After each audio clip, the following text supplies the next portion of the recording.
e agora nós vamos falar de pets. E para falar de pets, nós convidamos aqui o Daniel Serafim, que é médico veterinário e hoje vai conversar com a gente como a gente pode identificar problemas neurológicos no nosso pet. Então tem muita gente assistindo o programa e a gente fala tanto de problemas neurológicos em seres humanos e por que não imaginar que um pet também pode ter seus problemas neurológicos, né? E aí a gente acaba conversando com o doutor. A gente vê aqui gato, vê aqui cachorro e aí a gente tem uma curiosidade. Quais são os problemas neurológicos que podem acontecer com gato e cachorro? Certo. Então, os problemas neurológicos, eles são muito comuns nos pets, assim como pode acontecer nas pessoas. Eu posso citar 4 doenças que são mais comuns na rotina, tá?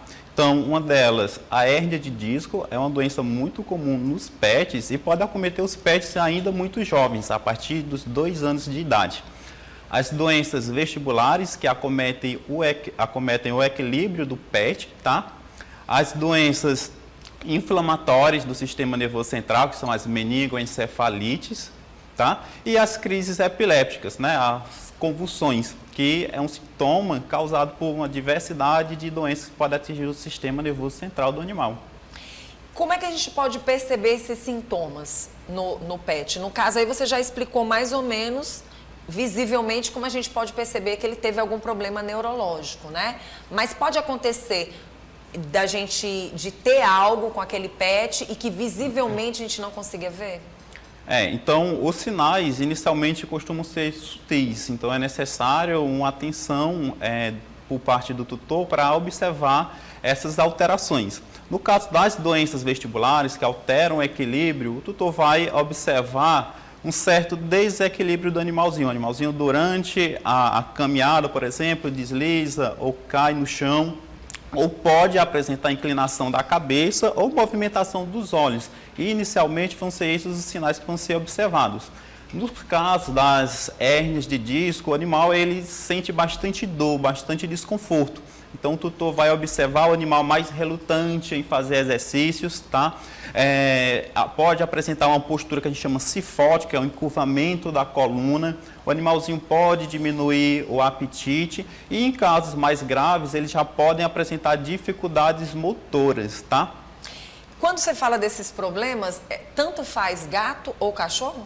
Isso, tanto faz gatos ou cachorros. Algumas doenças são mais comuns nos cães, por exemplo, do que nos gatos, tá? Mas, de forma geral, as doenças podem acometer os 2 animais. Ok, vamos falar sobre alguns comportamentos. Isso aqui é uma pergunta, né, dos universitários.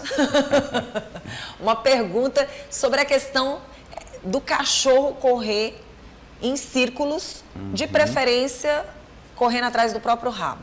Isso. Então, tanto o cachorro como o gato. Isso. O andar em círculo, ele pode estar presente em diversas doenças. Tem algumas doenças que causam alterações comportamentais. Geralmente a gente chama isso de doenças tálamo-cortical, que são doenças que afetam uma porção do encéfalo específica que causam alterações de comportamento. Então isso pode estar relacionado a um problema neurológico, tá? Que vai levar a essas alterações comportamentais. Quando a gente fala de mal de Parkinson e mal de Alzheimer, o próprio AVC, como a gente consegue identificar nos pets? Isso, nos pets, no caso do mal de Alzheimer, que é comum nos seres humanos, a gente tem uma doença que é muito similar, que a gente chama de disfunção cognitiva, que afeta os animais idosos, tá? Assim como os humanos, que vai levando a essa perda de intelecto do animalzinho. Então, ele vai perder conhecimentos adquiridos, vai ter comportamentos inadequados que já não haviam antes, tá? Há também os distúrbios de movimento, tá? Que é muito comum também estar associado nas crises epilépticas. Inicialmente, o animalzinho pode apresentar contrações musculares involuntárias, que pode ser, que a gente chama crise epiléptica focal, e isso pode evoluir, por exemplo, para uma convulsão, né? Que seria um quadro mais generalizado.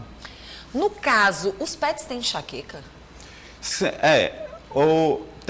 Isso é um pouco difícil de se inferir, porque a gente não consegue identificar, assim como no próprio essa ser humano, comunicação, né? Com o pet. A gente consegue ver alguns sinais que podem nos sugerir isso. Um deles seria o que a gente chama head press, que é o quê? É quando o pet ele pressiona a cabeça em direção à parede. Então, isso pode estar relacionado a uma enxaqueca, uma dor na região encefálica, por exemplo, que pode ser causado por uma massa ou pelo aumento da pressão intracraniana. Como é que a gente pode ajudar esses pets, no caso? Tem exames? Tem. Então, o primeiro passo realmente seria uma avaliação neurológica minuciosa. Então, através da avaliação neurológica, a gente consegue identificar essas alterações neurológicas, consegue identificar em que porção está, que porção do encéfalo, medula ou mesmo nervos estão sendo acometidos, e a partir dessa identificação inicia-se um processo de investigação através de exames complementares, exames hematológicos, exames de imagem, tomografia, tá, que nos irão auxiliar no diagnóstico dessas doenças. Alguns comportamentos que esse pet pode ter, que ele não tinha costume de ter, pode também trazer essa ideia de que ele está sofrendo algum problema neurológico? Digamos que ele tenha passado uma vida inteira sendo dócil, carinhoso, e não seja a questão de raiva, mas sim um comportamento diferenciado. Dá para identificar que aquele cão pode estar passando por algum problema neurológico? Sim, dá sim. E essas alterações comportamentais são muito comuns nas doenças neurológicas. Então, o tutor observa o animalzinho, por exemplo, fazer xixi e cocô no local que ele não fazia antes, comer coisas que ele não comia antes, demonstrar um comportamento agressivo. Às vezes também o que a gente chama de andar compulsivo. O animal começa a andar compulsivamente na casa, sem objetivo. Tá? Então, tudo isso são alterações comportamentais que podem estar relacionadas a uma alteração neurológica. Qual seria uma doença neurológica mais grave? Então, ou doenças, né, neurológicas mais graves? Certo. Então, as doenças mais graves estão relacionadas principalmente às doenças inflamatórias do sistema nervoso central, que seriam as meningoencefalites, que causam distúrbios diversos, tá? E o prognóstico muitas vezes é desfavorável, porque são doenças muito difíceis de conter o seu avanço. Outras doenças são muito comuns, principalmente nos animais idosos, são as doenças neoplásicas, né? Assim como acontece no ser humano, os animais também são acometidos por neoplasia encefálica, né? Que são os câncer, e o prognóstico acaba sendo desfavorável a longo prazo pela evolução da doença.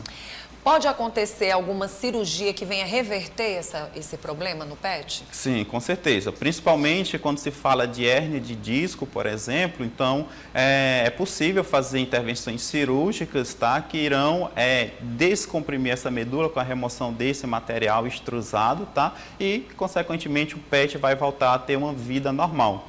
Tem algumas as doenças encefálicas são causadas por massas, por neoplasias, podem ser passíveis também de intervenção cirúrgica. Ainda é algo que está avançando na medicina veterinária, mas hoje a gente já tem diagnósticos avançados, tá, que nos possibilita esse tipo de intervenção, como a tomografia computadorizada, a ressonância magnética, tá, que vão propor um diagnóstico preciso e uma possibilidade de intervenção cirúrgica. Doutor, a gente tem percebido que dentro aqui da capital tem avançado bastante, né? Sim. Tem crescido bastante, e aí a gente consegue entender que a qualidade de vida desses pets tem aumentado até mais, né? Depois Sim. que se descobriu tantos apoios, né, através de profissionais como vocês que estão se capacitando ainda mais. E tem a questão dos remédios também, né, que podem ser tratados com remédios. Sim.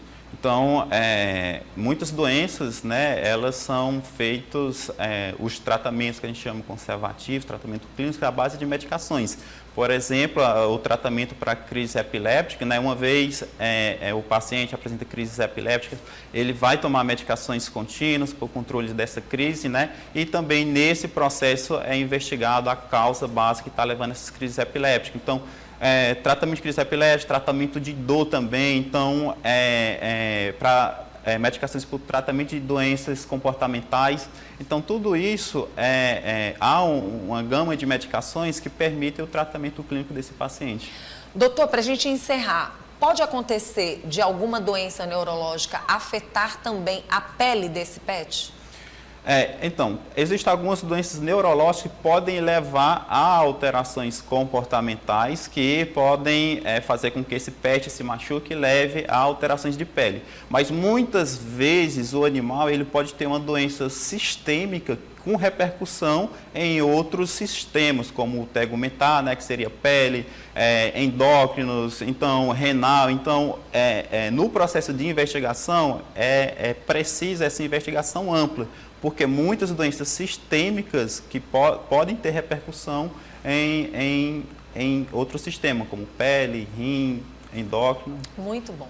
Foi muito bom conversar com você sobre esse assunto. E assim, se você tem um pet, percebe que ele está tendo algum comportamento diferenciado, é interessante até que, vendo que ele já está chegando a uma certa idade, procurar um profissional para entender melhor essa parte neurológica, né? Exatamente. Uma das recomendações que a gente faz é sempre fazer um check-up preventivo, principalmente o pet, quando atinge a fase idosa, é muito comum essas doenças e muitas vezes são sutis, são silenciosas, então é muito difícil o tutor conseguir observar precocemente essas alterações, então um check-up seria o ideal. Existe alguma raça que tenha mais problemas neurológicos do que outras? Tem muitas doenças neurológicas, elas estão relacionadas muito à raça. Por exemplo, hérnia de discos, os animais que são condrodistróficos, são animais que têm as patinhas mais curtas, o focinho mais curto, eles têm mais propensão à degeneração desses discos. Então, são animais que têm propensão a ter hérnia de disco, tá? Tem algumas raças que são mais propensas a ter doenças inflamatórias do sistema nervoso central.